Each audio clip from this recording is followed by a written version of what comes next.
battery, so it's, but just in case, yeah. Patrick, was mine? I think I left my charger upstairs. Let me get it. What's your charge at? If we need to, I can switch halfway through. Fine. Yeah, that's right. I was in Chinese. Make sure people are watching this round in training. Can you? Use that electrical tape to do wires and stuff. It's really annoying. Hey, bro. Even like on like actual surfaces. Oh, it's really good. No, it's like really annoying because Oh, yeah, no. it's tangled and annoying. I use electrical tape on this kind of stuff all the time to fix it. I literally had one where it stopped working, and I electrical taped the entire cord, like from here to where it connects to the other thing. And it like single-handedly lasted me another 3 months because of it.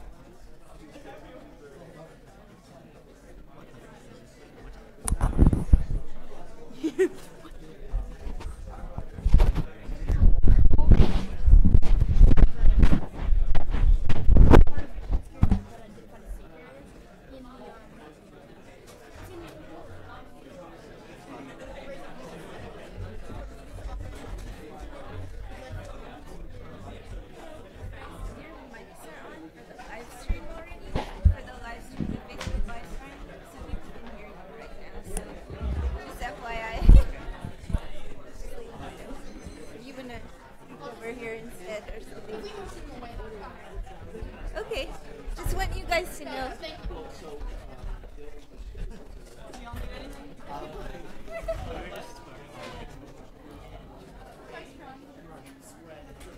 Okay, remember half an inch further back from your mic.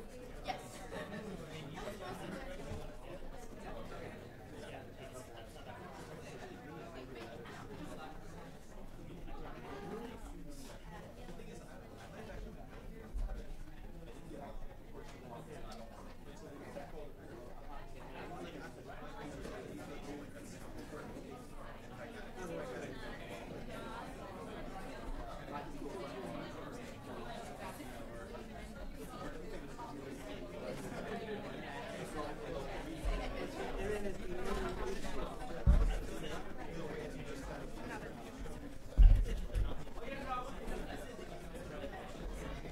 Oh, the mics are on. Mics are on.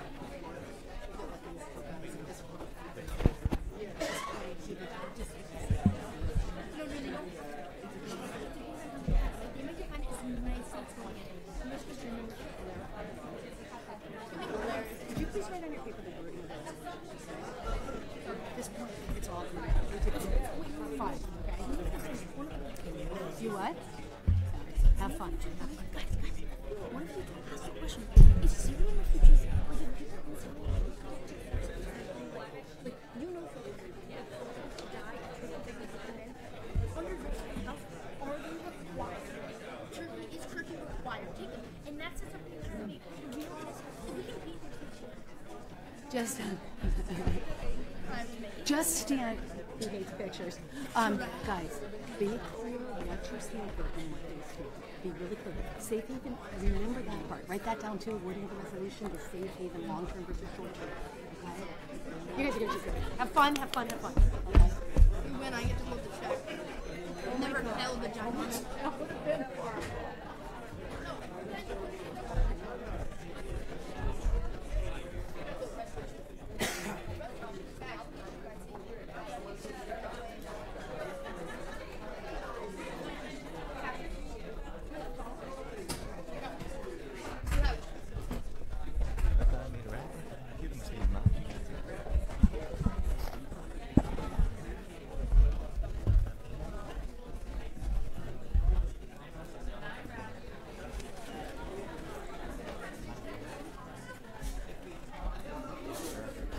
Far away. Can we move the table back a bit? Yeah.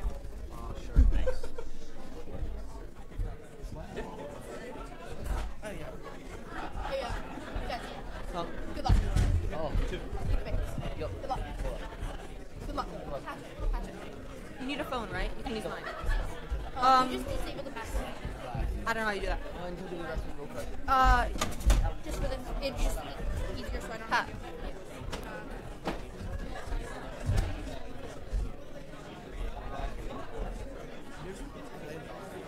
then go down to That, right? yeah, that one. Let's just try. No, that'll work. It's still here. I mean, Wait, just go touch ID, do it, and then go down and you can just No, that should really have done it. I don't understand. So why don't you just add your fingerprint? Yeah, let's do that. No, that's gonna be annoying. Just figure it out. If you can't, it's 050201. You can write it down if that doesn't work. Okay?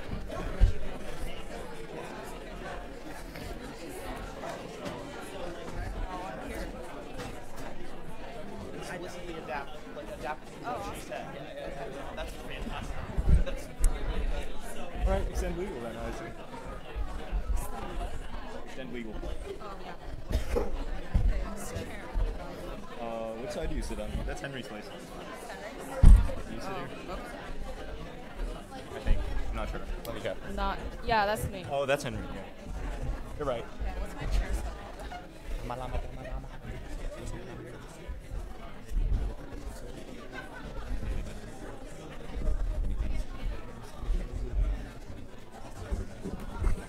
Not a race. Oh my god, don't say that. Would you rather say that? I have Sharon's. Do you want to use mine because you know it? You know her math. Yeah, I do. No, I'm fine, Mom. Yeah. 050201. Just give it to me. I'll use both. I'll use it too. Yeah, give me that. And if you I'll force you to share it. You have a piece of paper on the floor. I see it. And then just stop singing. Can you help me lift the table? Because the chair's like... Sharon Oh, is it's done. Karen, Okay. baby. Does that work? Gotcha. Sharon's passcode 050201. I just Hello. Mm-hmm. Wait, who's- Last Oh, minute. it is. No. Sharon's right here. Yeah.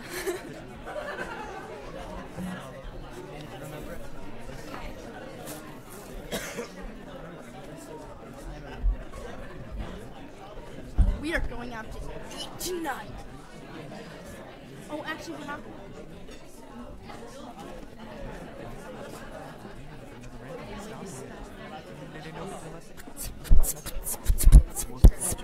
Then like boys have I'm just having so much fun with this Facebook Live show.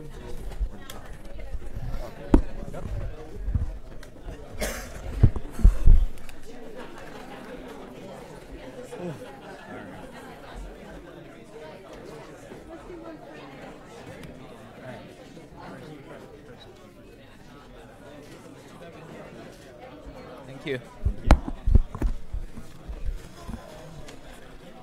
But I realized. All right, let's do it. Last round.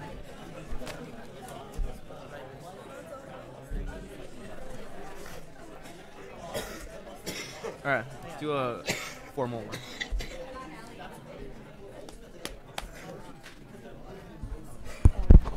That's a war, man. I don't know if you're ready for it.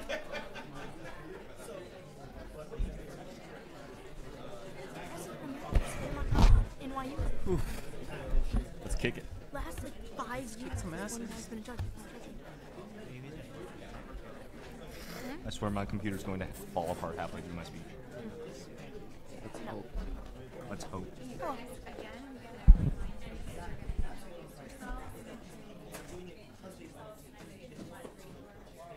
Okay.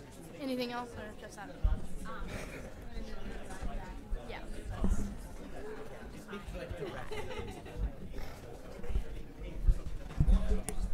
Is there anything else you want us to do? Okay.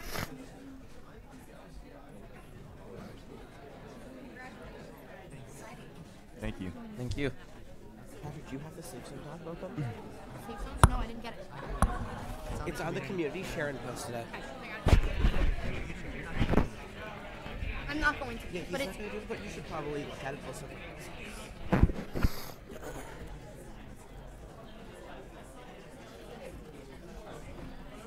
I don't have. Can someone share it with me?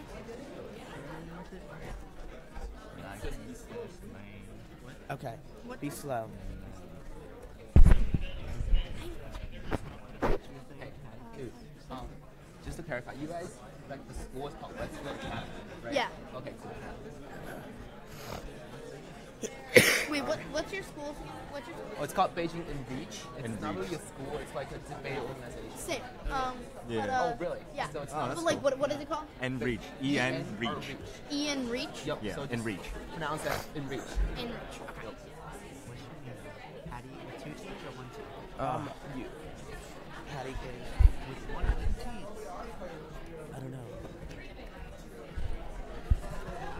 Patrick, just go under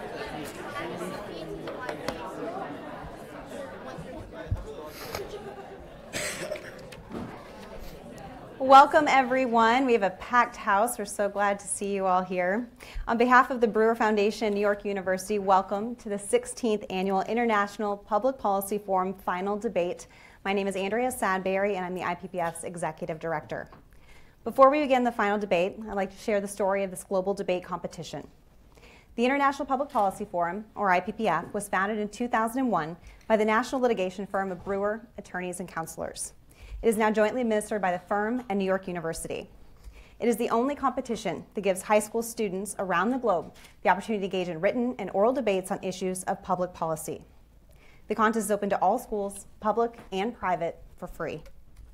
This year, 219 teams representing schools in 27 U.S. states and 23 countries submitted qualifying round essays on the topic Resolved. The obligation to provide safe haven for refugees should outweigh a government's right to control its borders. Judges reviewed these essays and selected the top 64 teams. These teams were put into a single elimination written debate tournament where they exchanged essays via email. Judges helped us narrow the field from 64 teams to 32 to 16, and finally to our Elite 8 teams. The Elite 8 teams have traveled to New York this weekend on an all-expenses-paid trip as guests of the Brewer Foundation. Throughout this morning, they supplemented their written scholarship that they produced over the last 7 months with oral advocacy, competing in a series of one-on-one debates. At this time, we'd like to take a moment to recognize the quarterfinal teams. Our quarterfinalists were Davidson Academy of Reno, Nevada, La Canada High School from La Canada, California, Peak to Peak Charter School from Lafayette, Colorado, Taipei American School from Taipei, Taiwan. And now for our semifinalists. Our semifinalists were DuPont Manual High School from Louisville, Kentucky, and North Allegheny Senior High School from Wexford, Pennsylvania. Let's give a big round of applause for all of those teams.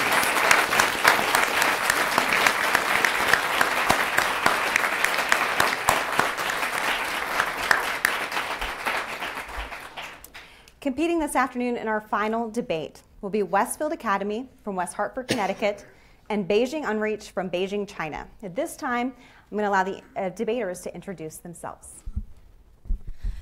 Hello, everyone. My name is Benjamin Mayone, and I'm a sophomore.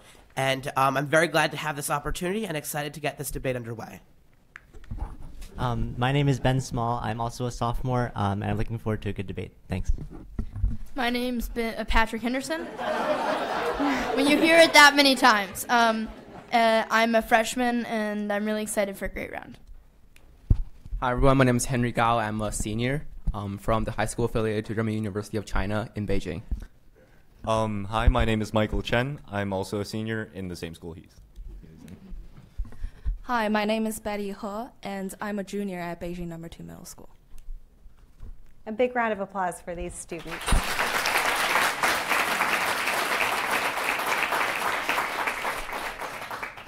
Our moderator for this round will be Ms. Christina Tulungan. Ms. Tulungan is the Director of Debate at Notre Dame High School in Sherman Oaks, California.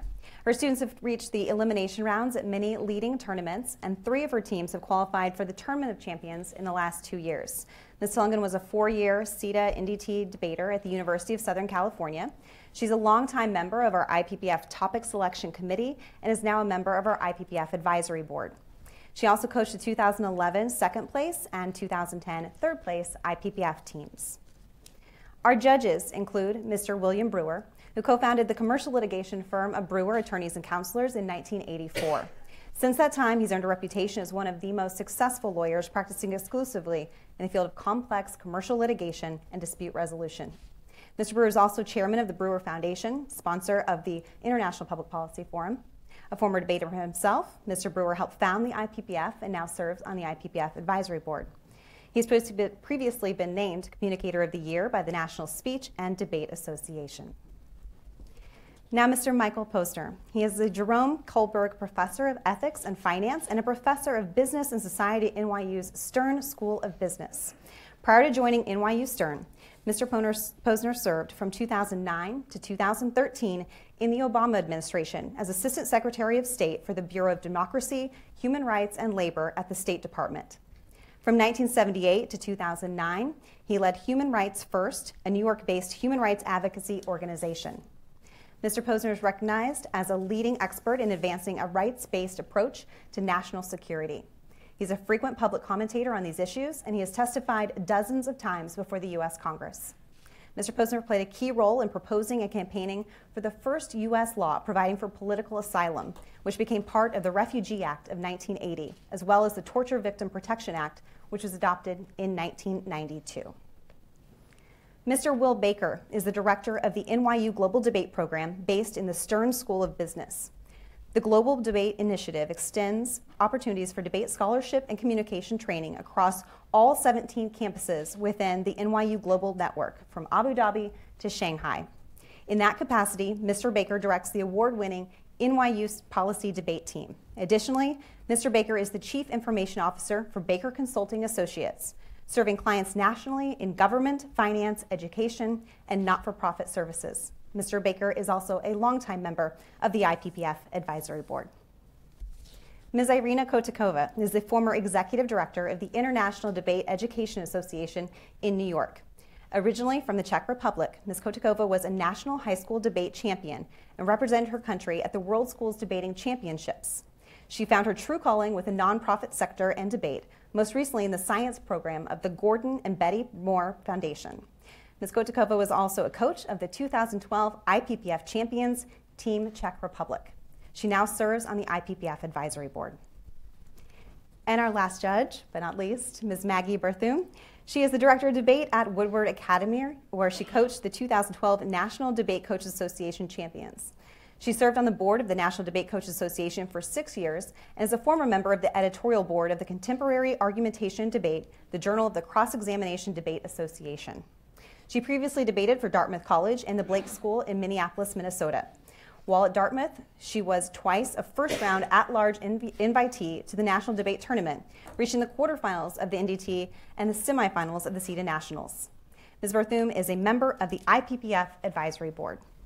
Ladies and gentlemen, please a round of applause for our judges and moderators.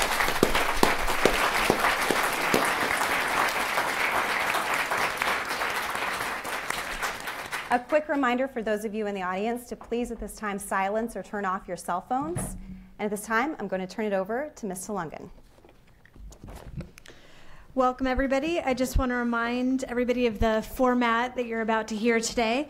There will be opening presentations and opening arguments by both teams for 8 minutes. Then there will be second speeches by both teams that will be 5 minutes long. In between each of those will be a 90-second break for them to collect their thoughts. And then afterwards, there'll be a cross-examination in which each debater needs to ask and answer a question. And then there will be the also important judge question section, which I'm sure is one of the most exciting parts of the debate, and then followed by final rebuttal speeches. Without further ado, I'm excited to hear this debate, and we will have the first affirmative speaker for 8 minutes.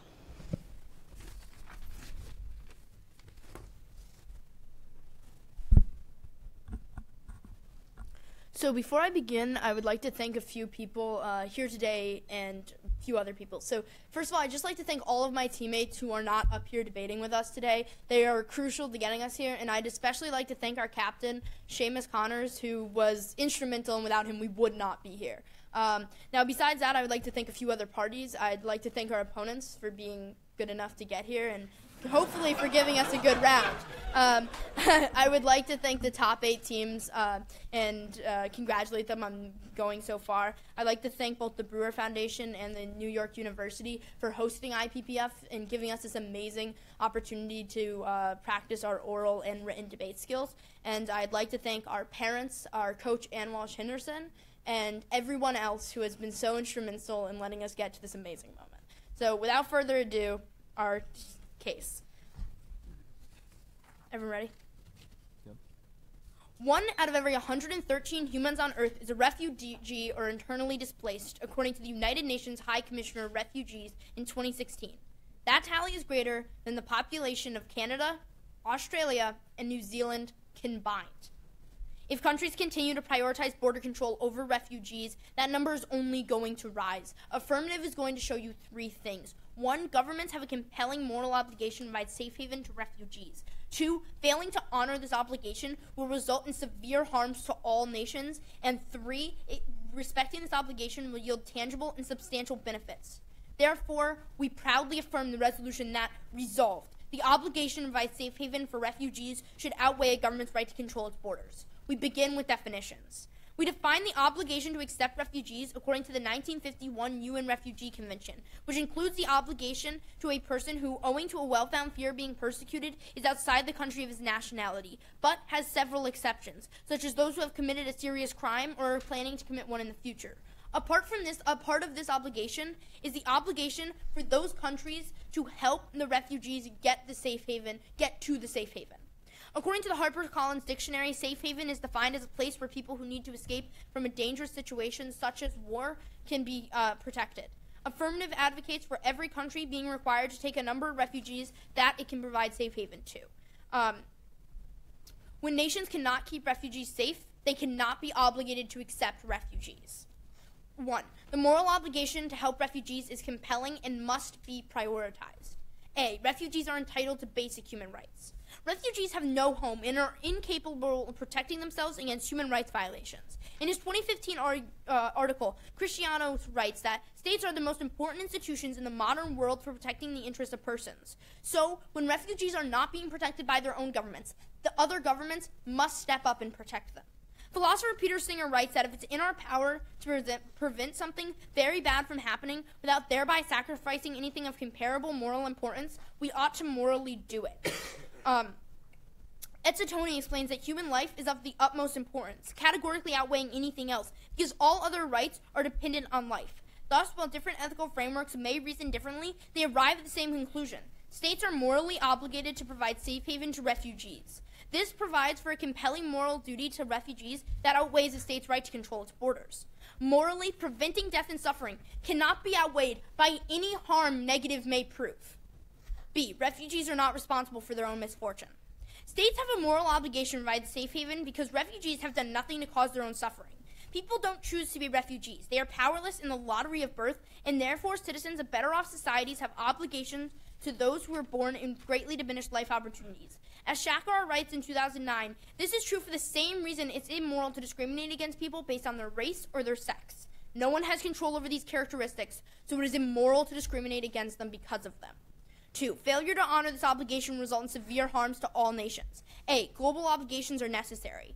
This resolution asks us to decide how states should balance their sovereign rights with their international obligations. For nation-state system to be upheld, states must acknowledge the legitimacy of certain international duties.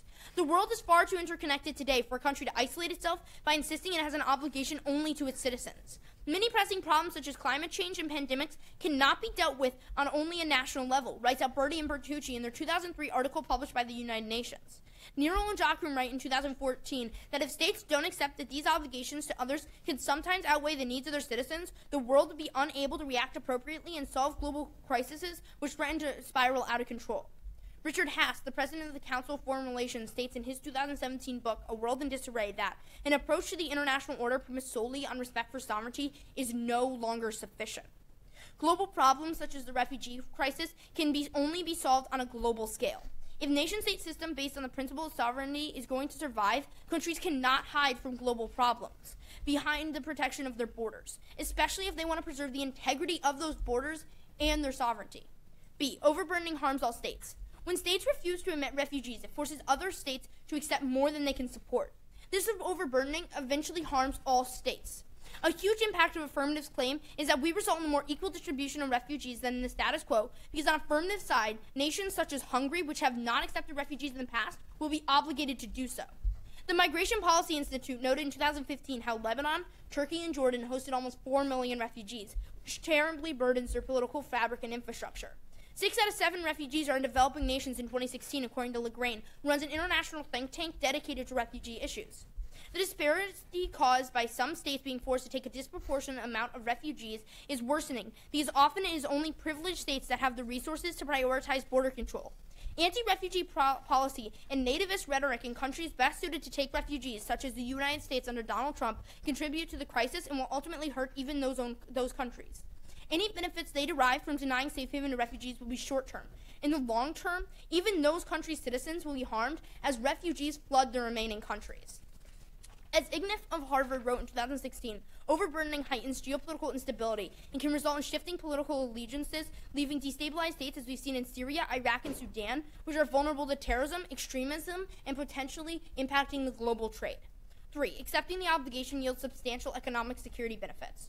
Refugees are like a stimulus package. Zetter finds in 2012 that in Kenya, per capita GDP increased 25% in host communities as a result of accepting refugees.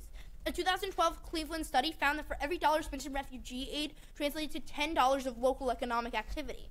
Refugees accept jobs critical to the economy of the host nation, which native workers reject, leading to increased employment for natives and higher-level jobs. They stimulate business expansion. They cause wages to grow in communities more quickly, and they boost demands for goods and services, according to Sheltar, Bogdan-Puri, and Swanson.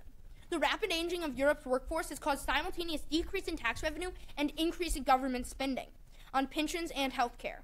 Admitting refugees would put a stop to that, because 55% of EU refugees were between the ages of 18 and 34, according to Sheltar and ETA. Clemens, who leads the Migration Development Initiative, concluded in 2015 that there's not any credible research that shows that refugees are anything but a hugely profitable investment. Security benefits. Providing refugees safe haven benefits the state by decreasing terrorism recruitment. The UN High Commissioner on Refugees stated to the Security Council in 2015 that those that reject Syrian refugees, especially if they are Muslim, are the best allies of the propaganda and recruitment of extremist groups. Jihadists exploit this narrative to recruit more terrorists. Al-Qaeda's magazine Inspire is a prime example. Vulnerability makes people more open to the ideas of hate and terrorist ideology, according to Speckhardt in 2012. Offering refugees the possibility of resettlement is an important weapon in the fight against global extremism. If a world's leaders appear unwilling to help, this can lead to their portrayal as xenophobic and actually lead to the public opinion in war-torn areas being shifted against that state, which can end up causing more extremism and terrorist violence against those citizens. In addition to these economic and security benefits, the International Rescue Committee conducted a study on refugees in Lebanon and found that in areas where refugees receive monetary support, child labor decreased, school attendance increased, and prices did not rise, according to Milbrand's 2016 book, The Best Way to Deal with Refugee Crisis. The current refugee crisis represents a vast amount of human suffering that nations have the capacity to alleviate. That is why I strongly affirm. I'd like to thank the first speaker for his comments and invite the first negative speaker. Before we start, we also like to congratulate our opponents, Westfield Academy, for advancing to the final round. We'd like to thank the International Public Policy Forum, the Brewers Foundation, and the New York University for providing such an amazing opportunity for us to meet and debate with the best debaters in the world. We'd also like to thank our fourth debater, Michael Chen, who is our captain of the affirmative side, but unfortunately we're on the negative side, so he can't be on stage. All 3 rounds we were negative, so. Yeah, it's kind of unfortunate. And also Roger Guo, who is our fifth debater, who can't make it to New York this time. And we also like to thank our coach, actually the best coach in the world, Christian Chessman, who's sitting over there, and our lovely teacher, Mr. Jingbo Yang, as well as our parents for all the help and support along the way. And finally, this is very important. We need to thank Berkeley Law Professor Henry Hecht for giving our coach a 48-hour extension on his deposition finals so that he can be here and coach us instead of writing paper. So that was the condition for the extension. So we have to do it on the live stream.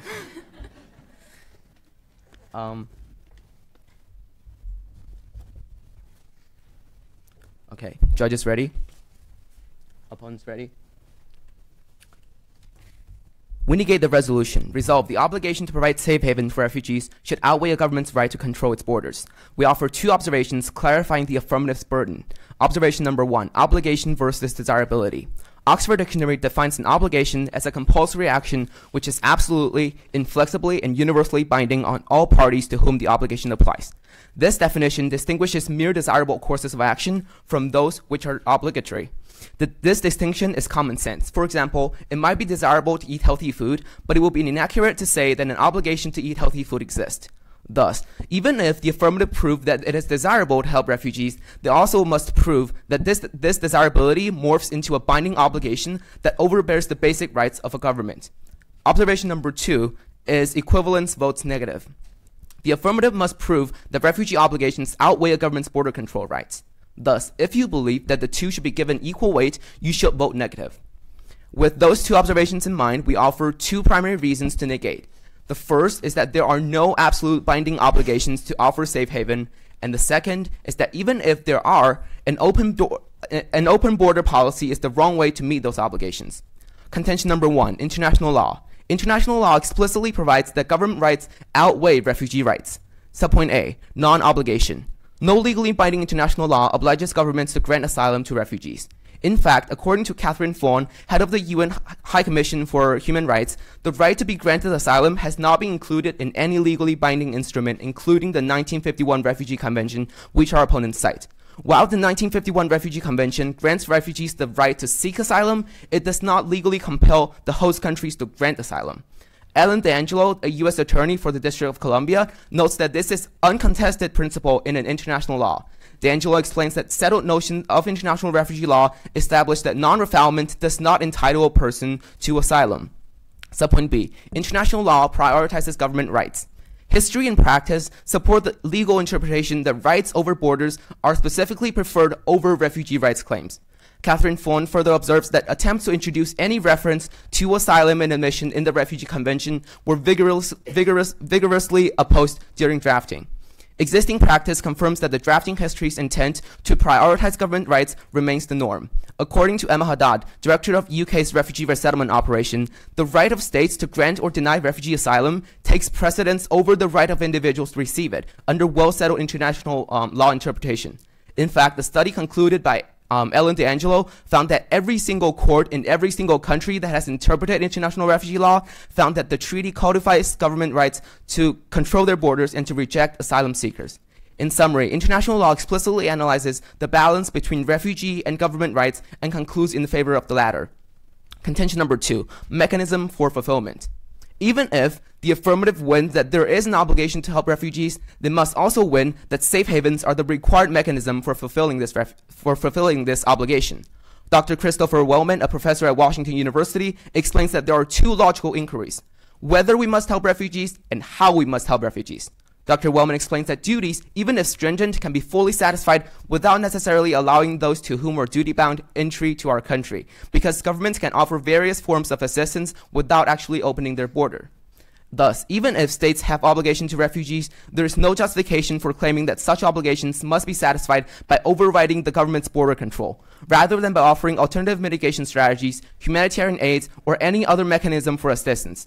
Since the affirmative has failed to prove both aspects of their obligation, whether to help and how to help, they haven't met their burden and you should negate. Contention number 3, safe zone counterplan. As an independent ground to negate the resolution, we advocate an alternative mechanism to help refugees, the creation of safe zones within refugee origin country that are enforced by robust military presence. This counterplan fully addresses every single one of the affirmative's benefit and avoids a variety of disadvantages. Subpoint A, counterplan solves. Safe zones modeled after the Gulf War Operation Provide Comfort, or OPC, are the most effective way to protect civilian lives.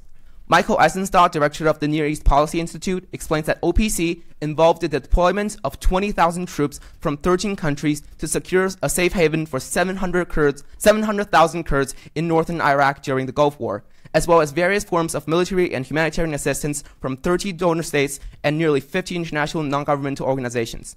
Eisenstadt explains that OPC was an immense success, working in less than 4 months to create stability and a semi-autonomous Kurdistan regional government which endured to this day. Not only did the operation save lives, but it did so cost-effectively. The U.S. Government Accountability Office calculated that the project protected refugees at a cost of $400 to $600 per refugee, which is about 1/50th of the cost of safe haven-style refugee settlement, which my opponents advocate for. Thomas Ricks at Foreign Policy explains that OPC provides a generalizable model of military enforced protection that would be successful if implemented in other refugee hotspots, for example, Syria. Subpoint B, transportation and trafficking net benefit. The trip from the home country to the new host country is full of dangers for refugees. Refugees rely on traffickers for 3 reasons: cost, access, and travel regulations. First, Ann Wilson of the Lutheran International Immigration and Refugee Center explains that human traffickers regularly take advantage of refugees by offering cheap or pay later transportation system service and then kidnap the refugees and enslave them. Second, Wilson further explains that many refugees turn to traffickers because they simply lack the access to necessary transportation infrastructure to get them out of the country. Third, Dr. Beverly Crawford of UC Berkeley explains that even refugees who are capable of buying plane tickets cannot fly because aviation restrictions prevent travelers without pre-approved visa like refugee from flying. The impact is staggering.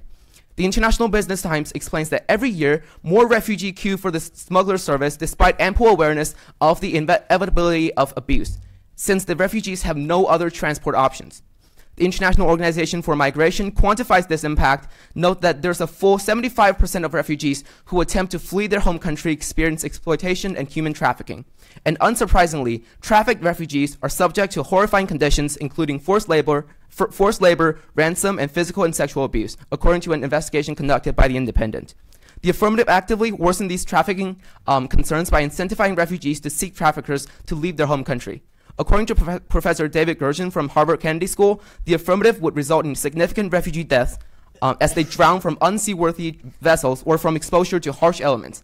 By producing safe zones within the refugee's home country, we eliminate the incentive to travel long distance and also minimize the trafficking by removing refugees' needs to seek international traffickers. A safe zone thus better addresses refugees' needs, and for all of these reasons, we urge a negative ballot. Thank you.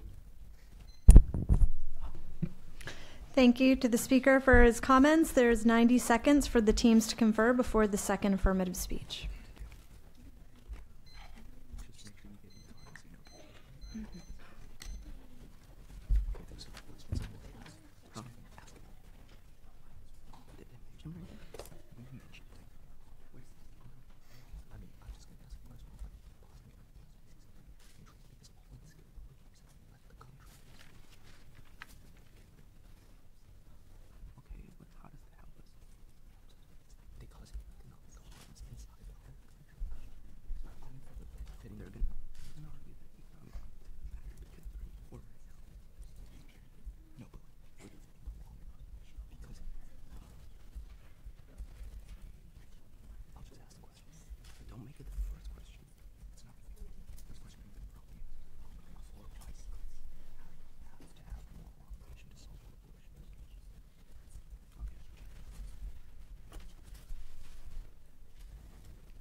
I'll invite the second affirmative speaker to make his comments.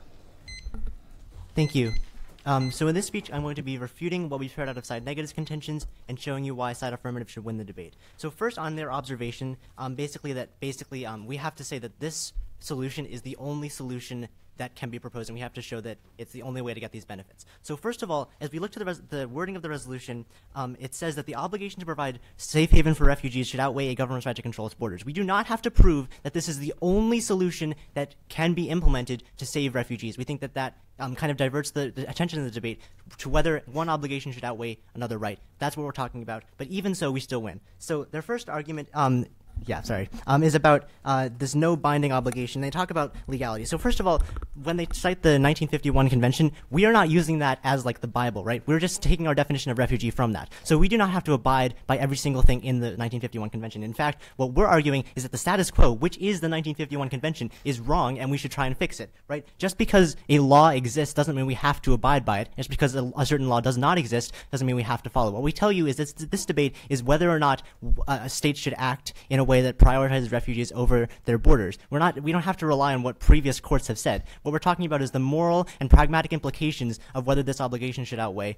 Like, I don't care if a lot of courts have ruled that like national sovereignty should be preference. We're saying that in this instance where refugees are literally dying trying to cross the Mediterranean Sea, we think that in this instance it is right for countries to deprioritize their sovereignty in order to save human lives. We think that that's beneficial, and international law does not matter, right? And our side of the house, we would ideally be making our side international law, so if that's what they want, we get that on our side too. They also like have this authority appeal flaw, right? They're basically saying because all of these courts ruled it around the world, it has to be true. They give you no like reason why national law or international law has to be followed. We tell you that on our side we're arguing whether or not this should be international law. So that point completely falls. Okay, their second contention is about how this is the wrong way to implement, and this goes back to what I said in the beginning of my speech, where they're trying to rope us in to say that our side can only stand for safe havens as a mechanism to provide safety for refugees. What we tell you is that obviously we stand for providing safe haven. We think that safe haven is the best way to, first of all, protect refugees because they're actually removed from the conflict. We think that oftentimes when they have these military zones, which I'm going to get into extensively later, we actually don't get necessarily refugees out of the conflict. They're still more vulnerable to terrorism attacks. We think that's bad.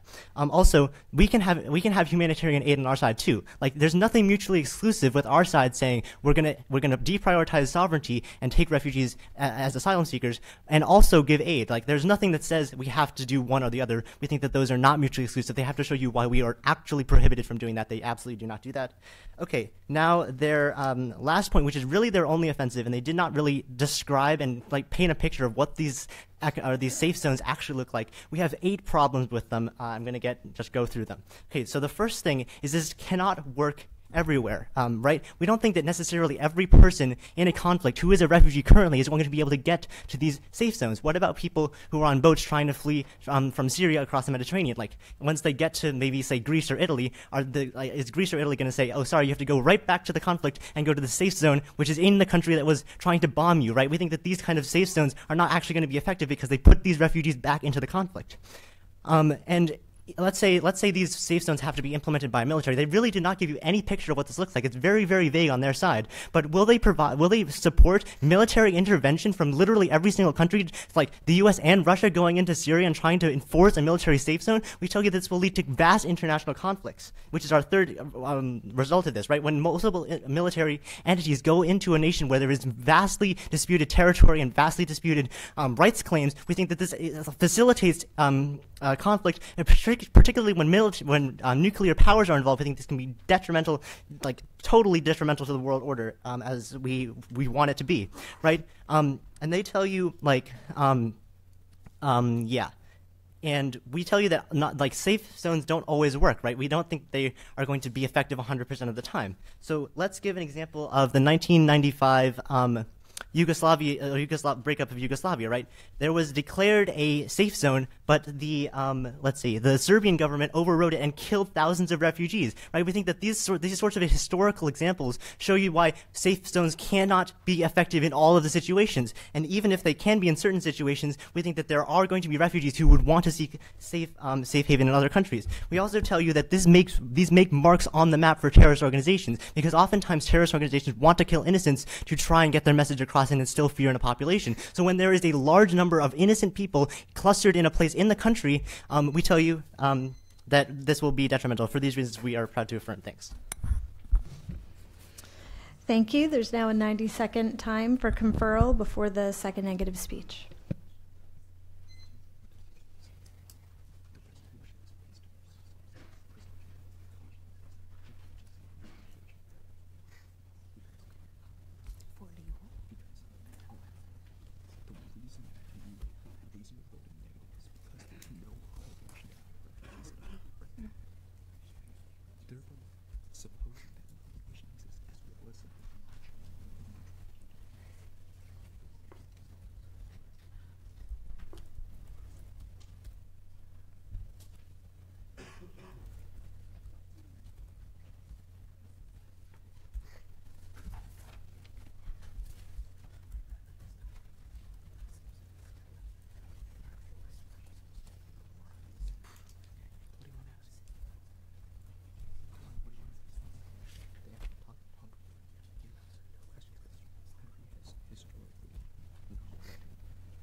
Now there will be a 5-minute second negative speech.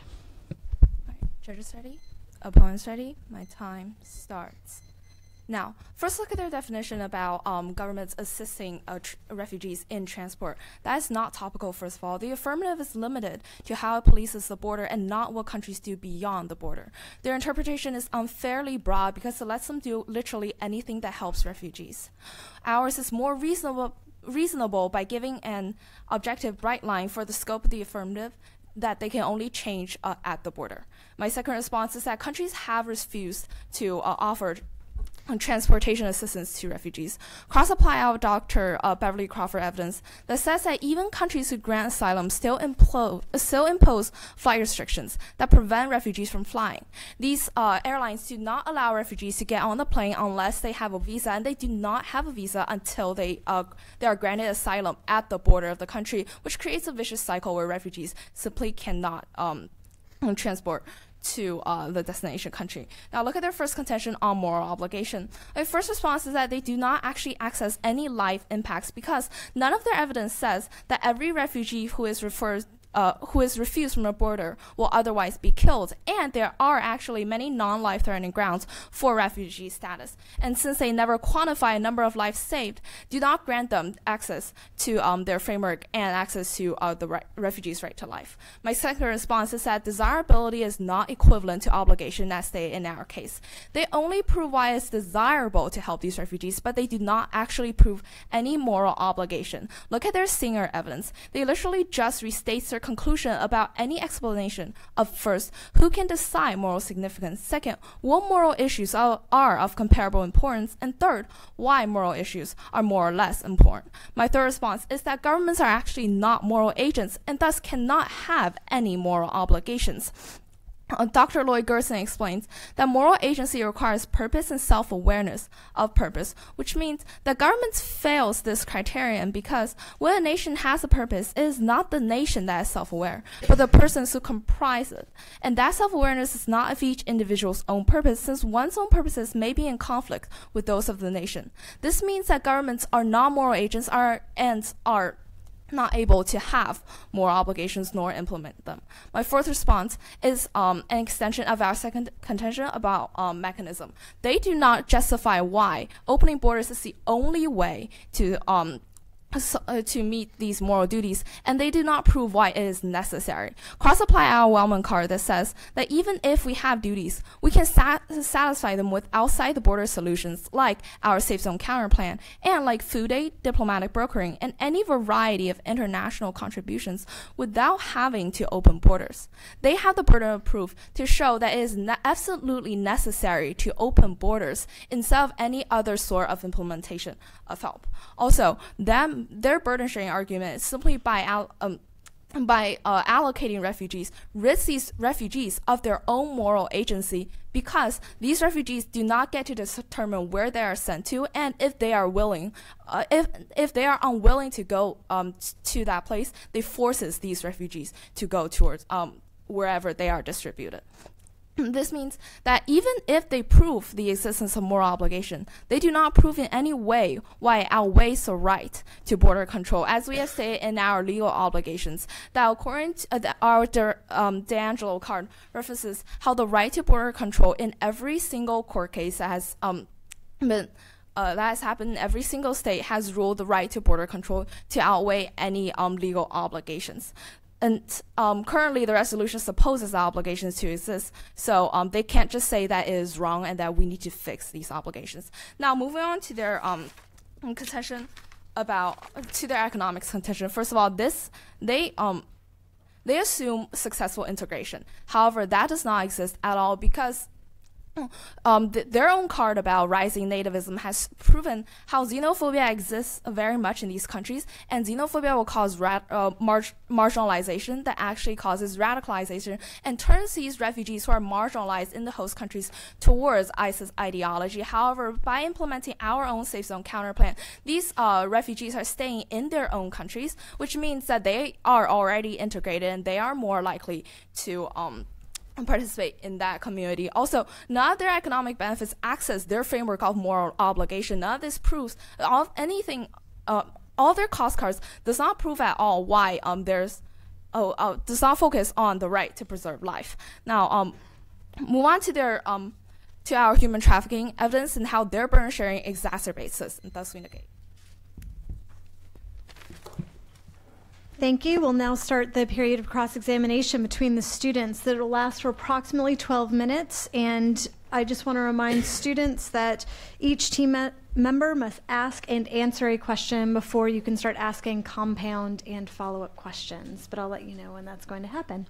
We'll start with a question from the negative towards the affirmative. Okay, so I have a question for you. In your contention number 2, subpoint B, you mentioned Hungary, and Hungary is not currently receiving any refugees. So in your world, where every country needs to open their borders to receive refugees, how can you prove that even if Hungary actually received these refugees, they're going to provide a safe haven to ensure the security of these refugees? And so, yeah.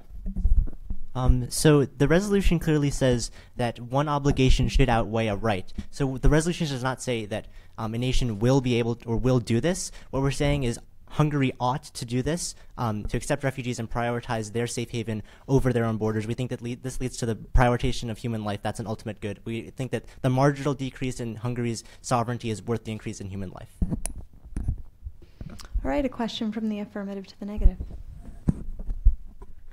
Okay, so I'm going to give you a few facts. So refugees originating from countries, there's the amount, that's what I'm going to show you, how many refugees originated from these countries. So 10,000 refugees have originated from India in the past few years, 315,000 from Pakistan, to around 200,000 from China, 70,000 from Russia, and about 5,000 from the United States. Now, in your plan, you said that areas in which refugees are coming from, safe zones will be created. So my question is kind of in two parts. So one, what force is going to militarily intervene in nuclear power countries, including the United States, Russia, and China? And 2, how is this force going to take Beijing?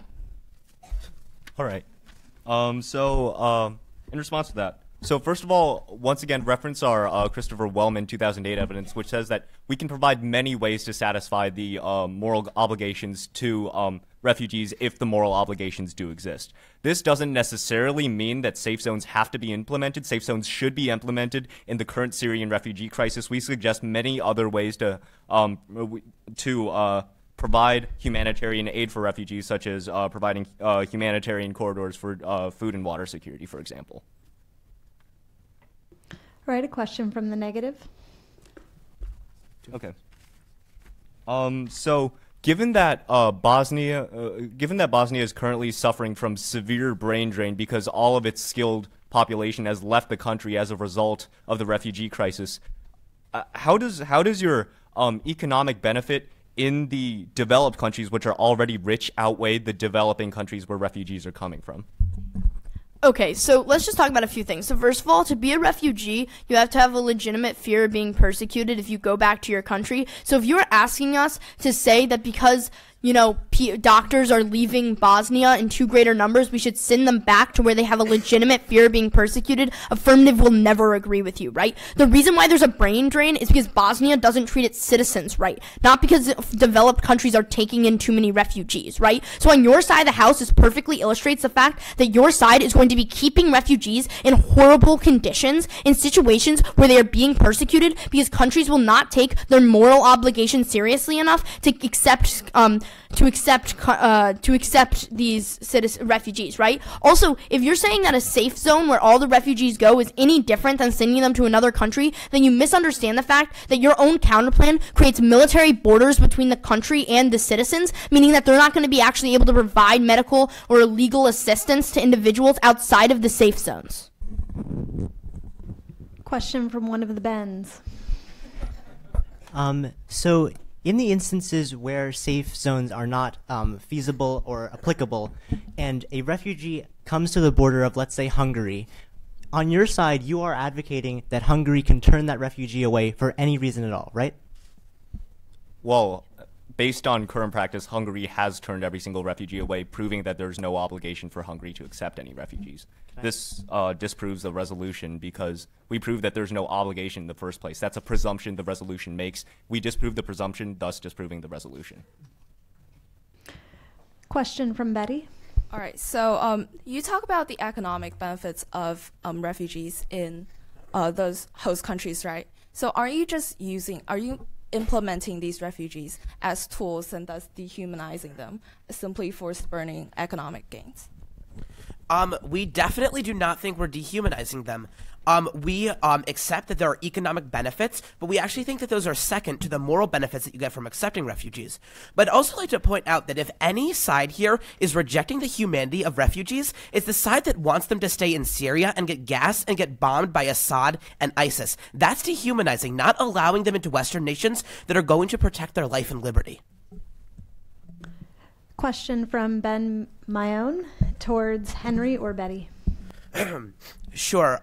So my question is, my colleague already basically asked you about questions in which safe zones wouldn't work. But my question is about a country that actually safe zones have been proposed for, which is Syria. So would you advocate that the U.S. and Russia jointly go in and take over a city or a town from either Assad or ISIS, and then encourage all of the Syrian refugees to just sort of go to that town and become a big target for the barrel bombs that Assad, likes to drop on his people? Do you actually think that the U.S. and Russia are going to be able to declare war on an ally of Russia? We're not necessarily saying that U.S. and Russia are declaring war on Syria. We're saying that because the Syrian government is currently persecuting its own citizens, it doesn't hold its stand as a legal government, and therefore, under the clause of responsibility to protect U.S. and Russia and other international other countries as well as international organizations get to step in to ensure the safety of these citizens. So it's not an invasion, it's not an attack, it's not a declare of war, it's simply to protect these refugees. And we actually do protect these refugees better than your plan, which is to provide safe haven, because it includes trafficking, and thousands of people have died during their way to the host country. Can I have a quick follow-up? Sure. So you just said that because of an international obligation to invade a country if they commit acts of persecution against citizens. Now, can you quickly articulate how that is any different than prioritizing refugees over Assad's right to control who comes into his country? Because aren't you advocating that Assad doesn't have the right to deny foreign forces the ability to come into his country, and thus saying that you agree with the resolution, which is that refugee rights must be protected by foreign entities, whether or not sovereignty is involved? First of all, I would like to correct you. The word of invasion is not correct. We're not invading Syria. And second of all, Assad is not the official government that has total control of Syria right now. And therefore, we're not invading Syria, basically. And we're not...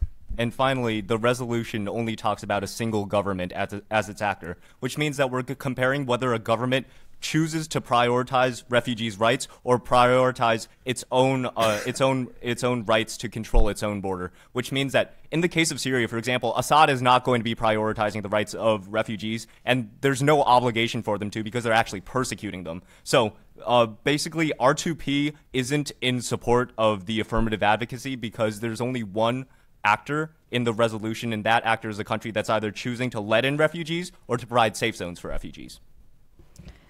Negative. One question for the affirmative. Okay. So you say you make an argument that states having obligations is the only solvency for global issues, right? Why can't similar national interests also cause international cooperation?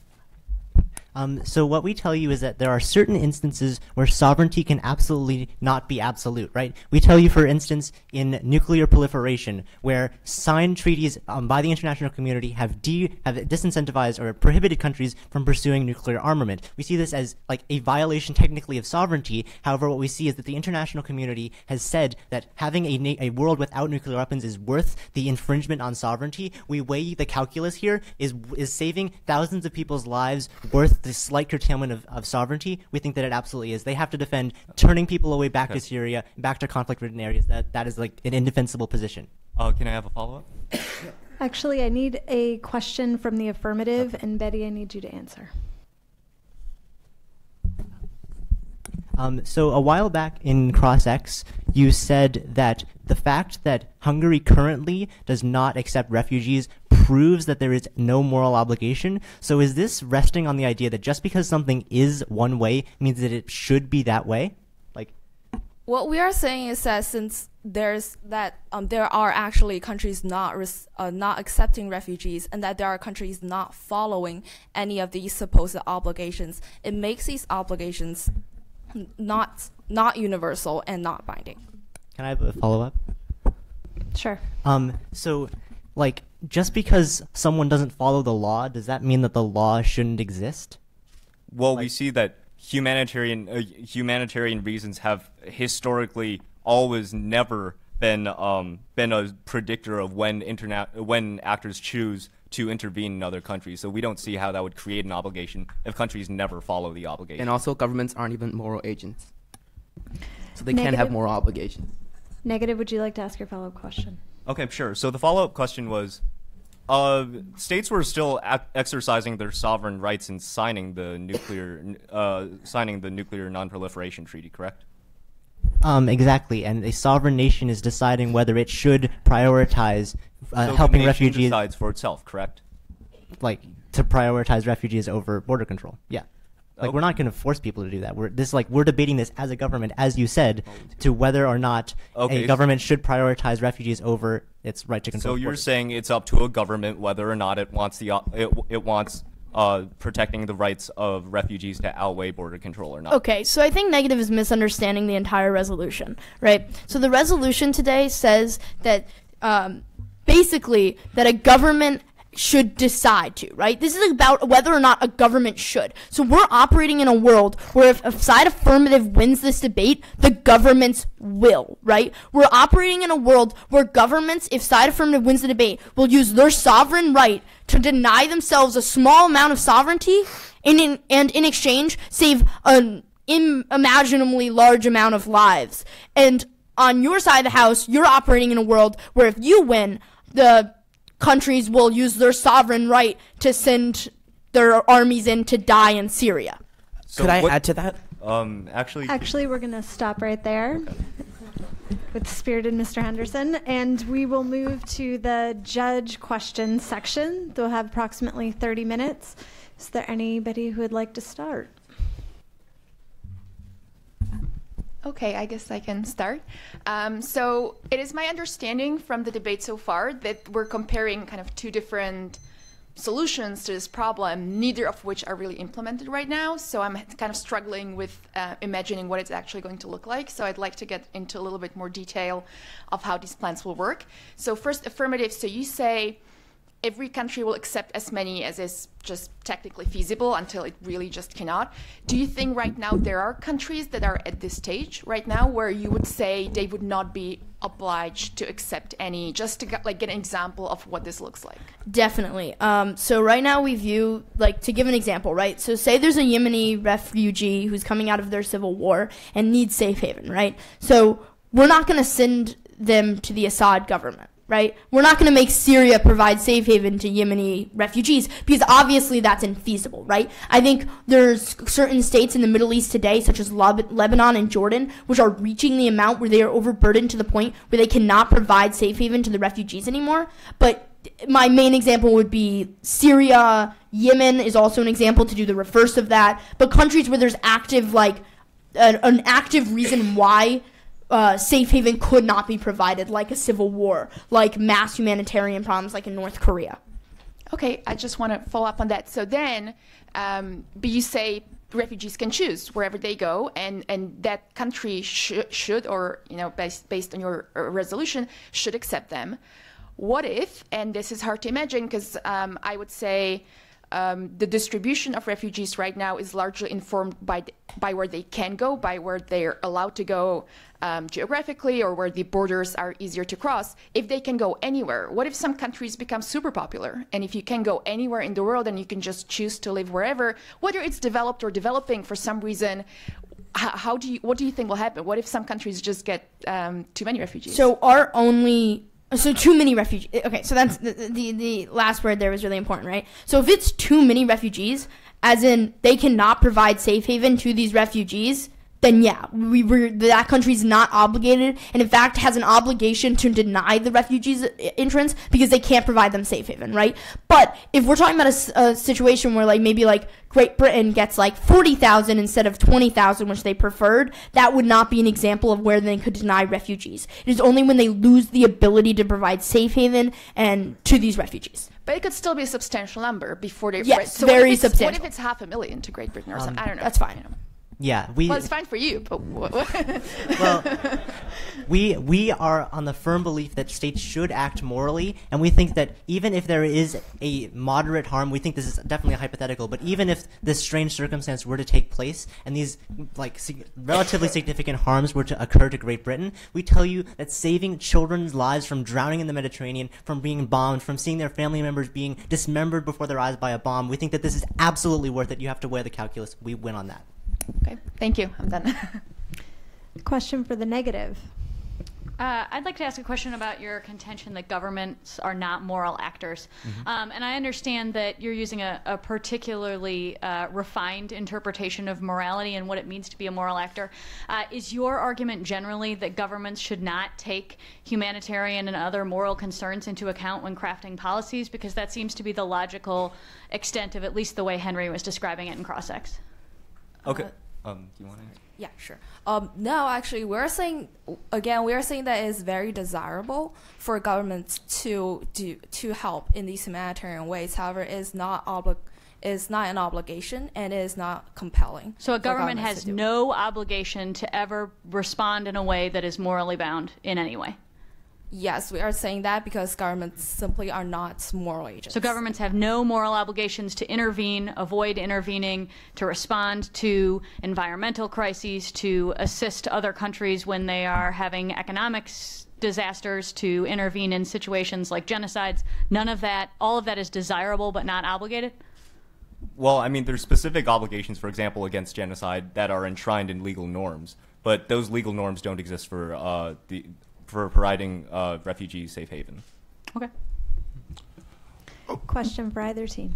What was the non-moral reason for why, and I know we can't explain Trump, but just bear with me for a minute. What was the non-moral reason for the 52 bombs that we sent to Syria in response to kids getting gas? Because it seemed like a moral action to me, but I'd love to hear what the non-moral reason was. Well, I mean, political interest is usually what governments operate on, not moral obligation. They definitely didn't drop the bomb for humanitarian reasons, because even still after dropping the bombs, persecution's still happening in Syria. I would say that. Well, wait a second. I got to press you a little bit on this. So you're saying our interests changed politically dramatically from Wednesday to Thursday, when the only new thing was we were seeing kids get gassed on TV. I'd like to know what that change in political interest was then. Because it seems like it's pretty clearly a moral act. Well, we are saying that governments actually can have moral interests and that they can do moral things in humanity. Government's never a moral agent. He said that three times. It works like this. So policymakers and the general public, they can have moral interests, and sometimes the government might reflect those moral interests. However, the government itself is not an actor that is a moral agent, meaning the government can't reflect on its own actions.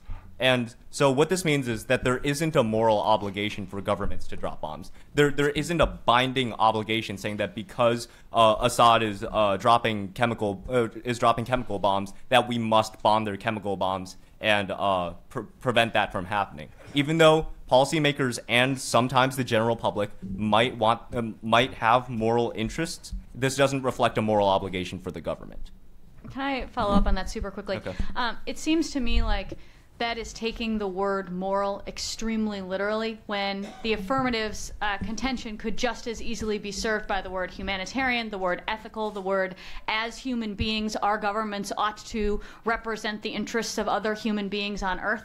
And I think that I'm curious how your sort of governments not need to be moral actors sort of responds to governments should actually be interested very much in caring for other human beings on Earth. Okay, so we'll go back to the resolution on this one. The resolution specifies the government as an actor. When we're talking about the government as an actor, we need to talk about morality and legality in perspective of the government as an actor. But morality is not the word in the resolution. That's what I'm saying. I'm with you on government. I'm not with you on moral. Why do governments not have obligations to other people on Earth, and that those obligations may not form from a strict particular interpretation of morality, but instead from an obligation to be responsible for the global citizens? Would you like to answer that? Hold on, let me find out. What's the Oxford definition of it? So like the Oxford Dictionary actually defines obligation like As as two parts. First is legal and second is moral. To be morally or legally bound to do something. Can I just follow up on this point? You mentioned the non-refoulement provision of the Refugee Convention.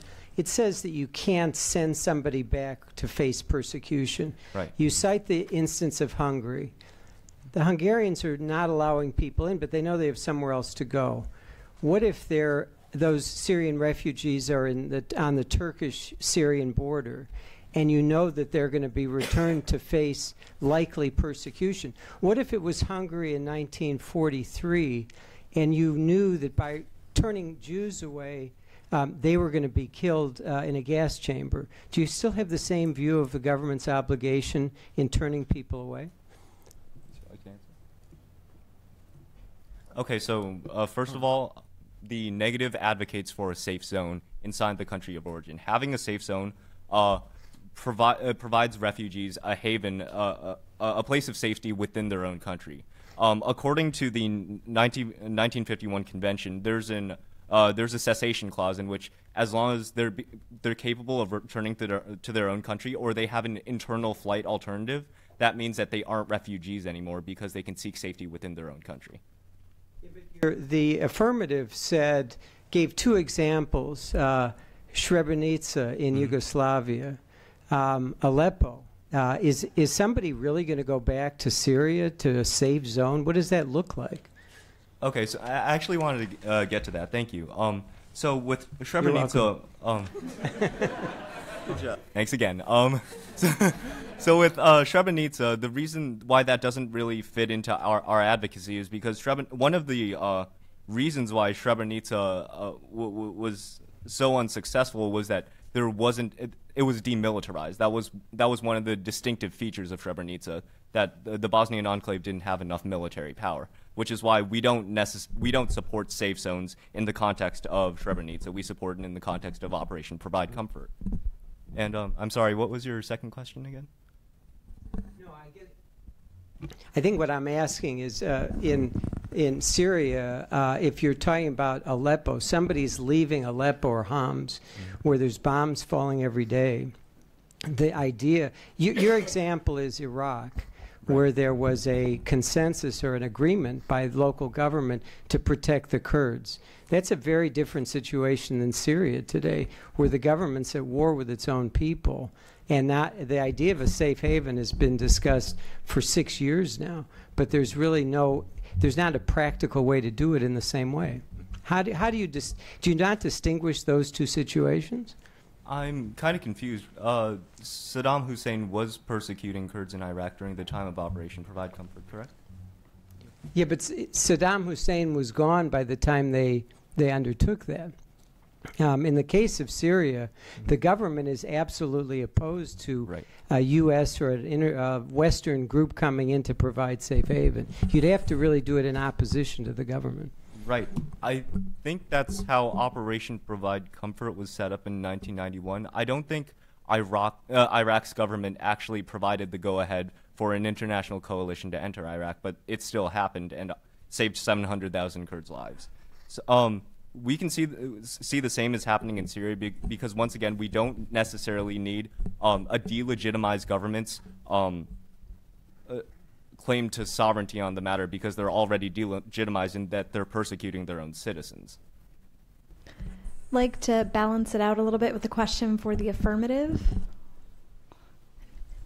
Go ahead. Thank you. Well, I may have one for each side. Is that all right? But let me start with the affirmative. I'm trying to figure out where to send my ballot. And the problem with topicality debates is the lack of clash. And so help me with this. On the affirmative, you concede that there is no legal obligation for governments or any government to provide safe haven for refugees. Is that true? Yes. All right, so you agree in with the status quo, yes. You agree with the negative? On that one issue, I feel it's more like yes. Mm-hmm. And negative, just so I make sure I have this right, you do not believe that the UN resolution from 1951 creates a legal obligation on countries as they deal with refugees that appear on their border. Is that correct? No, they don't have the legal obligation to do it. Well, what is the obligation that is imposed by the 1951 declaration? Does anybody know? Either side? You go ahead. Okay. There's only an obligation to help these refugees when they arrive at the border, which means that we only have to help them in some way that does not necessarily have to be opening up borders. But if a refugee, take the you by the way, do you accept the affirmative's definition of refugee? Yep. Yes. Okay. So if a refugee appears on the border of Maryland, the United States cannot send that refugee back to the place where it faced persecution or some lack of security, correct? Yes. Right. But running interpretation of the norm of non-refoulement, I can't pronounce it in French, I'm sorry. I probably can't either, so go ahead. Okay. Give it your shot, best shot. So the international norm of non-refoulement, in practice, it's been so that states can reject asylum applications. They can reject refugees at the borders. They just can't return them to their persecuting states if their persecuting state doesn't have a internal flight option. And that's what affirmative sees as really the main obligation that's contained in the 1951 convention. It's non-refoulement. It's that you can't send them directly back. The Turkish can't send them directly back to Syria, but Hungary can build a wall, so they have to stay in Serbia. But we think that that's insufficient. And in the example that negative gives you, they say legal or moral obligation. And we think the moral obligation is very clear. We think we've made it clear. But may I ask one follow-up question? But Ben, if I don't accept your topicality argument, do you have some, we were talking, Patrick was talking, giving some definition in one of his answers to I think it was one of the questions that were asked by the panel about, saturation and, I wasn't clear on when saturation occurs. But put that to one side. If I don't buy the notion that obligation can be a moral obligation, do I just push my ballot to the negative? Well, so what we say is that it's pretty unambiguous that this isn't the status quo, because what we're arguing is that the status quo is insufficient, and what this debate is really about is it's changing the status quo, because we see that there are refugees all over the world suffering, and if there really was a legal obligation to prioritize refugees over a nation's sovereignty and over the right to control their borders, then that wouldn't be happening. But what we think today that this debate should be judged on is it's about us proving the moral obligation, because I think it's pretty unambiguous that the legal obligation is very limited. But what we argue is that the legal obligation drives the status quo, and the status quo is insufficient, as we see. If I could just add on to that real quick. So what we see is that the obligation is inherent within the resolution, right? So this debate isn't about proving that there's an obligation to refugees. The debate within itself says that the obligation refugees, it presupposes it. It already says that the obligation exists, right? So what this debate is about whether or not accepting refugees, about prioritizing them over border control would be a good thing, right? They say a government should prioritize giving a refugee safe haven over a right to control your border, right? So what we see is it's not necessarily about us trying to prove a moral or prove a legal obligation. It's about us showing that through moral reasons, through the reasons that all of the country, like all of our entire case, right, because of economic and security benefits, because countries will collapse if we don't, it's a preferable thing on our side of the house than on their side of the house, which is saying that governments should not prioritize border control, or should prioritize border control over accepting refugees, right? So it's not necessarily about proving the obligation, it's about showing that that obligation is important. Can I ask how flexible you guys are in terms of what you mean by safe haven? They've painted it as a legal obligation to provide asylum or refugee status. And yet there's some alternatives in our history where we provide temporary safe haven, let's say to Central Americans in the 1980s or people coming from Liberia. How do you feel, is your notion of safe haven that people have the United States or any government ought to provide some measure of safe haven? It could be for 3 months or 6 months without all those legal obligations attaching, Social Security, all of that.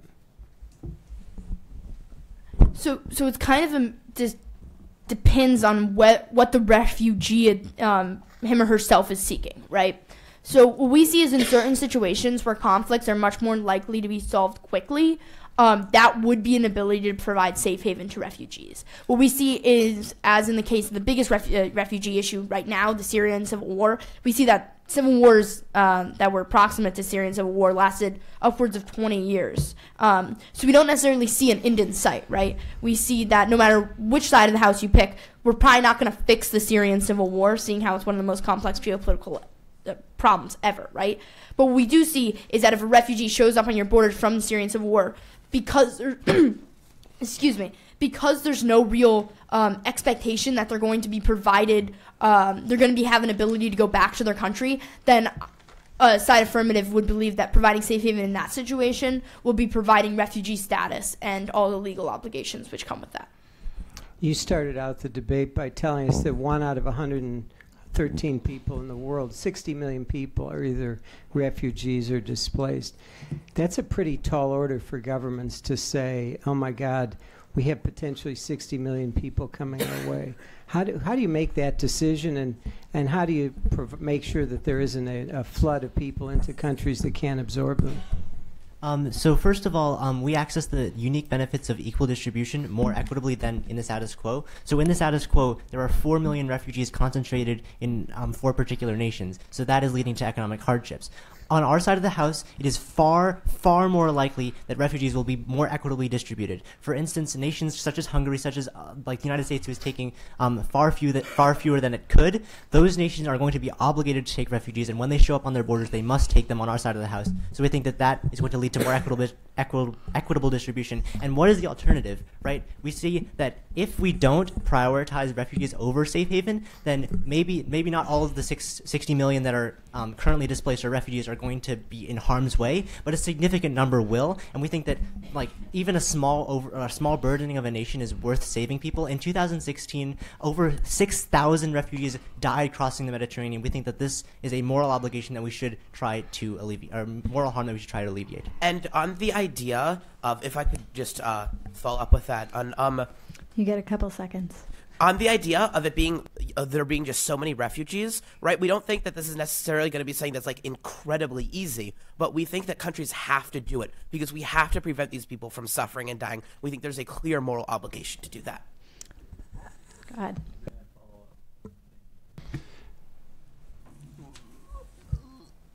I want to follow up on the notion of, and don't worry, I have a question for the negative, but I want to follow up on the idea of equitable distribution. I thought Patrick earlier told us that individual nations would have the I guess the right to determine when they had hit some saturation. I'm going to resist going down that path, but is there some supreme hand here at work that will equitably distribute refugees in your plan? We don't have a specific mechanism for equally distributing. We think that this will occur naturally, as proven by refugees' willingness and wanting to go to places far away from their homes, such as Germany, such as Sweden. It shows that refugees want to go to these other countries, and especially when their borders are more open, and when they're open to these refugees, we're going to have a more equitable distribution. We're definitely not going to force refugees to go to one place or the other. Yeah. Hold on. May I ask a question to the negative? Yes, please. Thank you. In the negative plan. You don't say that safe haven, if some nations want to accept refugees and provide safe haven, that's not inconsistent with your plan for safe zones, is it? That's correct, but we just proved that there's no obligation to provide safe haven for refugees. It All right, might so be let me desirable. pick you up on the obligation point, because our time is running out, and I need to decide which side I'm going to vote for here. If I have concluded, based on the evidence that I've heard, that there is an obligation on the part of governments to act in some way towards a refugee that appears on their border, do I then vote for the affirmative? Well, the obligation to provide for a refugee on the border, it doesn't specify that you're obligated to provide safe haven, which is what the resolution says. You might have it might be desirable to provide safe haven for refugees, but it doesn't prove an obligation to do so. So then, what is the definition for me that I can take away of safe haven as on your side of this topic? Would you like to answer? Safe haven? Yeah. So safe haven is inside the country. There's no obligation to provide it. There's no obligation to provide it given legal precedents as well as the inconsistency of humanitarian aid. But countries still may be incentivized to provide it out of their own national interest. So what we're saying is that going back to our contention number 2, when we mentioned the mechanism for fulfillment, the reason we bring up the Safe Zone Counter Plan is, first, it is a good plan that can solve many refugee crises, and second, it is an effective alternative to prove that it is not an obligation to provide safe haven, because there are many other alternatives, including the Safe Zone Counter Plan and humanitarian aids and many other things. So we proven to you that our Wellman card says the affirmative basically needs to prove 2 things. That first, we must help refugees, and second, we must help refugees by providing safe haven. So first, even if you think that we have an obligation to help. Right there. Okay. We have approximately 5 minutes. Can I ask a question for the negative? Absolutely. So I think we had a pretty good back and forth about why safe zones might not be a great solution for Syria, and I thought that was very illuminating. I guess I would like to return to sort of the list that your colleagues provided earlier in the debate: the India, Pakistan, China, United States, Russia.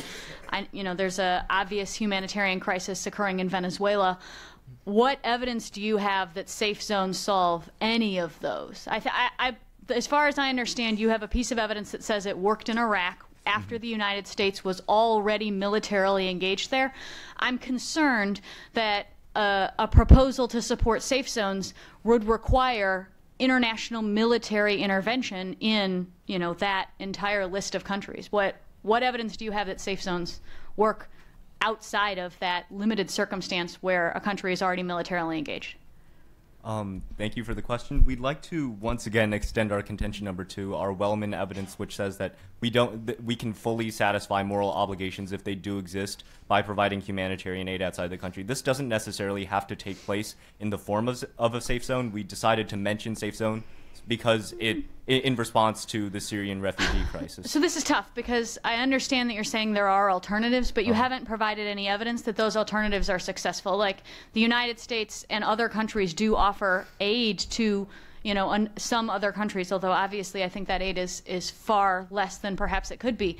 But what evidence do you have, for example, that increased aid is going to help the people who are starving in Venezuela this week? Certainly Maduro is not going to be like, yeah, United States, send your food aid. What do we do for those people other than say, hey, it's okay if you come to the United States, or it's okay if you come to Canada, or it's okay if you come to Sweden?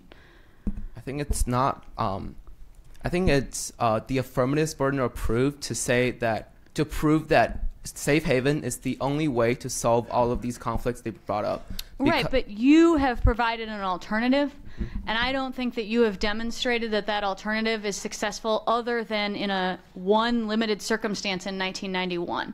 And I think they've provided one example where it did not, and my colleague here has provided another example of where it would likely not in Syria.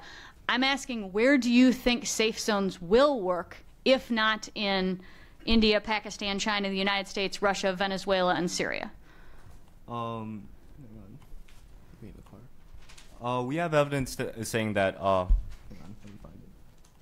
safe zones would be successful in Central America, given that there's rampant violence and sky-high homicide rates in El Salvador, Guatemala, and Honduras. So you're saying that a country, whether that's the United States, whether that's China, whether that's Russia, whether that's the EU working together, has a military intervention in all of those countries, just to be clear. Because a safe zone is a military, boots on the ground, enforced zone within a separate sovereign nation. So you're saying we should invade Mexico and El Salvador and Guatemala and Venezuela and yes? We believe that providing military intervention to protect refugees is the best way to prevent loss of life for the refugees. One last question directed at the affirmative, just to even it out. Ben, I'm going to give you a chance. Now, Mr. Small, you said that even though there are 65.2 million IDPs out there, that safe havens would be able to solve and make that situation great and wondrous because of equitable division. Now, the 65.2 million IDPs, that's more than, by a large number than the number of refugees. So I'm going to give you a chance to kind of pull that back and say, no, Will, I didn't really mean that we could solve for 65.2 million people by putting them in Brooklyn. We're just saying that the situation will be better, with equitable distribution than it is now. Yeah, so the resolution specifically mentions refugees, so that number is probably considerably less.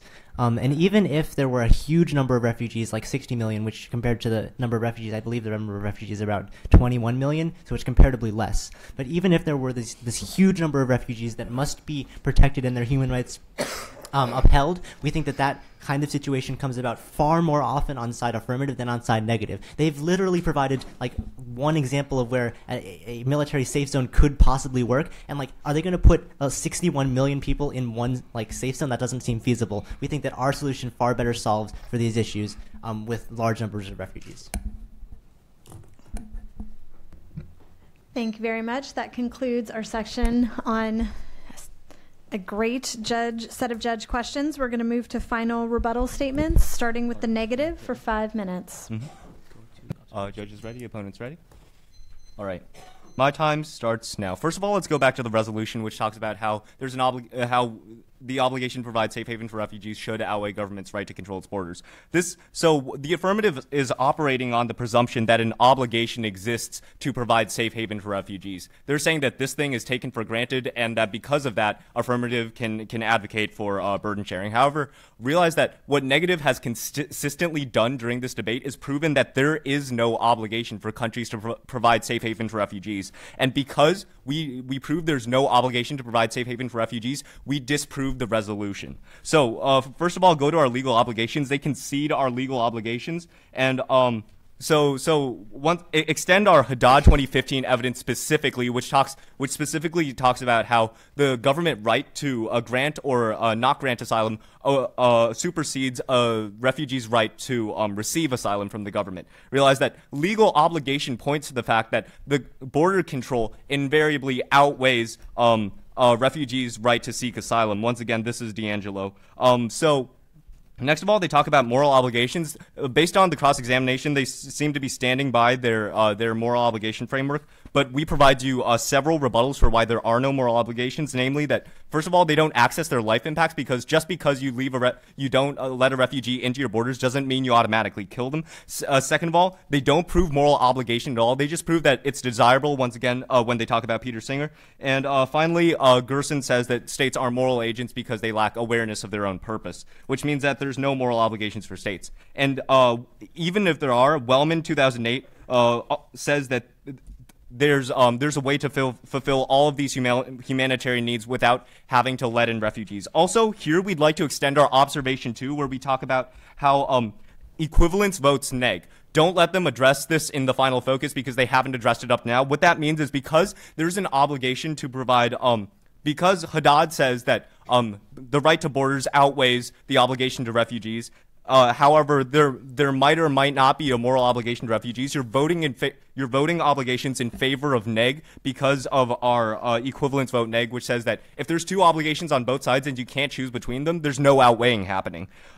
So next of all, we'll go to solvency. So basically, the solvency is the safe zone counterplan on one side and burden sharing on the other side. To be perfectly honest, in the debate, both sides don't offer much feasibility, but this is why the negative provides marginally more feasibility than the affirmative. So the affirmative is taking shots in the dark with burden sharing. They don't even have a single precedent for burden sharing happening. Don't let them bring up a precedent in the final focus because they haven't done it up to now. So what that means is we're the only ones with a life impact. We're the only ones saying that there is a precedent for safe zones actually succeeding. Once again, reference Eisenstadt, in which we say we save 700,000 Kurdish lives. They don't even have a life number. They don't even have a number for the amount of lives they might or might not save with burden sharing because burden sharing hasn't happened in the past, according to them. So also attached to the life impact, another number, which is our smuggling impact. Because smuggling occurs across international borders, because for burden sharing to happen, people have to move across borders.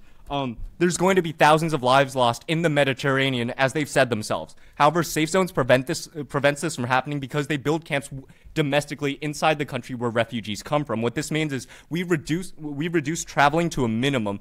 So there's no smuggling to borders. There's no smuggling across borders. Instead, people go to safe zones within their own country. They talk about safe zones are not feasible because they believe that U.S. and Russia will come to blows over safe zones. Actually, on May 4th, like 1 or 2 days ago, I'm not sure because of jet lag, with all major countries with a military stake in the conflict, Iran, Russia, Syria, Turkey, and the U.S. now apparently endorsing the creation of safe zones. The proposal marks a rare chance of breakthrough. What this means is that actually we're seeing Russia and Iran both line up in providing safe zones. So that negates their conflict. Also, let's look on their side for feasibility.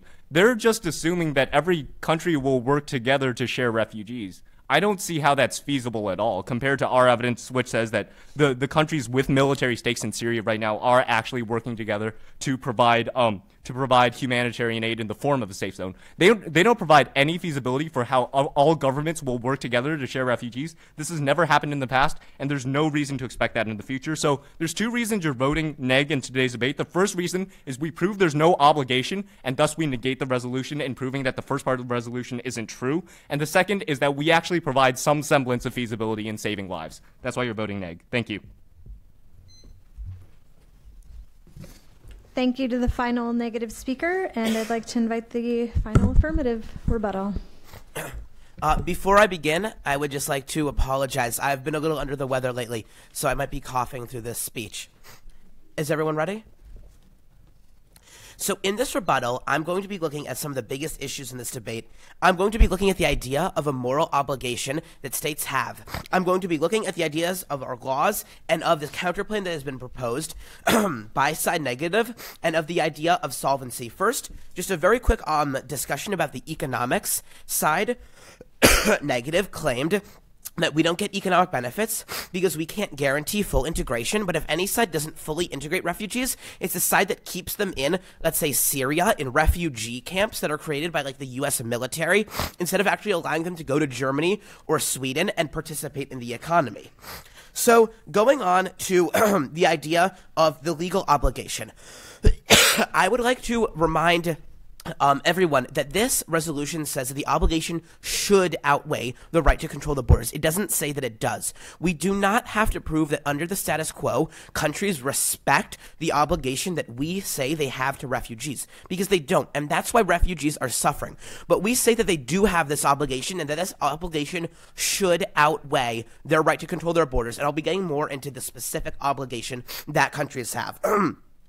Also, on this idea, again, we basically agree that there's no concrete obligation in the law, but that's basically irrelevant to the moral obligation that we demonstrate to you today, and that's how we claim this debate. So moving on to the idea of solvency. First off, all side affirmative has to prove is that the obligation to provide safe haven to refugees should outweigh a country's right to control its borders. So basically, when this happens, you know, we're saying it's improbable that countries are just going to agree to this overnight, and Donald Trump and, you know, the leader here in Hungary is going to agree to this tomorrow morning.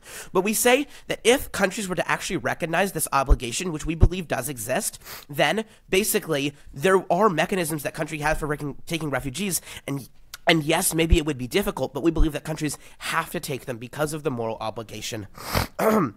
So now I am going to go to the idea of the negative plan, negative counter plan. So they've engaged themselves in a burden in this debate to prove solvency. So basically the first thing that they talk about is like basically these alternatives to their alternatives. They talk about safe zones. We give you a lot of problems with safe zones. You can't do them everywhere. You're going to have to invade a country. This is going to cause international conflict. AF can still argue this. It's not mutually exclusive with our side in this debate. We also think that this is going to create a lot of problems like it did in Srebrenica in the Serbian conflict in 1995.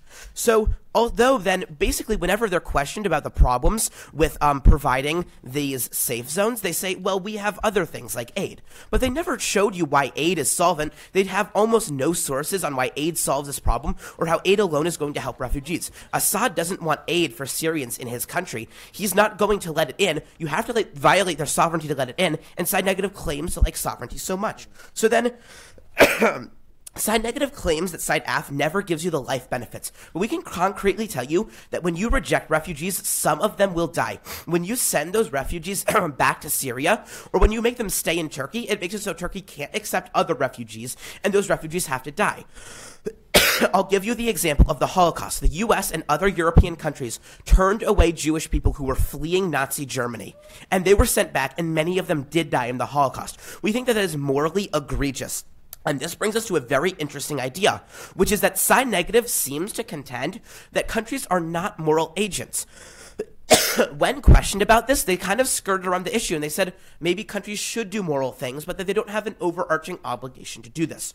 I'll give you a few responses. Our first is that countries are made up of people. They're not some obscure entity. They're made up of people. We think the leader of the US, we think members of Congress, we think the leaders of other countries. We think that they have a moral obligation to accept refugees, and that's why a country has to. We think that a country also should act in a moral way, because if a country has no requirement to act in a moral way, there's nothing to stop a country from doing egregious human rights violations, from committing genocide, or letting atrocities go unnoticed. Morality is what has to guide our foreign policy, otherwise we're going to live in a world that is even worse than today, and a truly terrible world for a lot of people. That's not the world that we want to have. States have to act morally. In the last 30 seconds, I'm going to clearly lay out for you this obligation. Side negative never really effectively clashed with our morality or gave you their own conception of competing morality. We give you this obligation, and we say that life is so valuable and human suffering is so important that when you see a child drowning in a well or when there is a Syrian refugee being bombed in Aleppo, we tell you that it is so morally egregious to not do anything, to not save that life, that not only should you, but you actually have an obligation to save that person. This is where the moral obligation comes from, and this is why AF wins today. Thank you.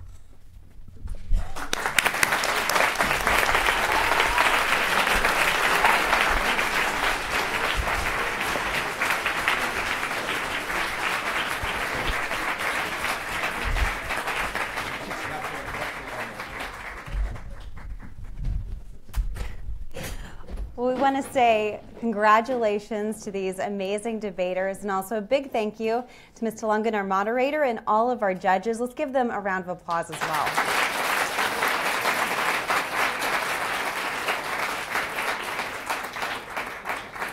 The IPPF World Champion will be named 1 hour from now here in Peterson. In just a moment, we're going to head back into the Greenberg room for the reception, but we look forward to you all joining us here in an hour. We will name the IPPF World Champion. They will receive a $10,000 grand prize and the Brewer Cup. For now, we are adjourned.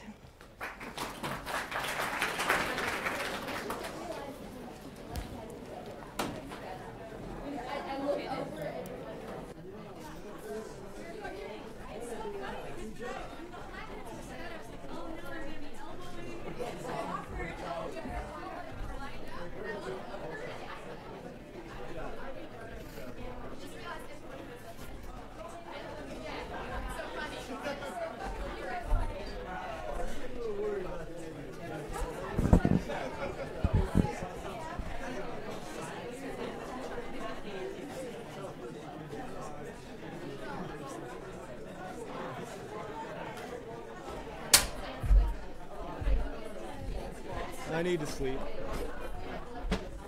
I need to sleep. Oh. They did an amazing job. Yeah.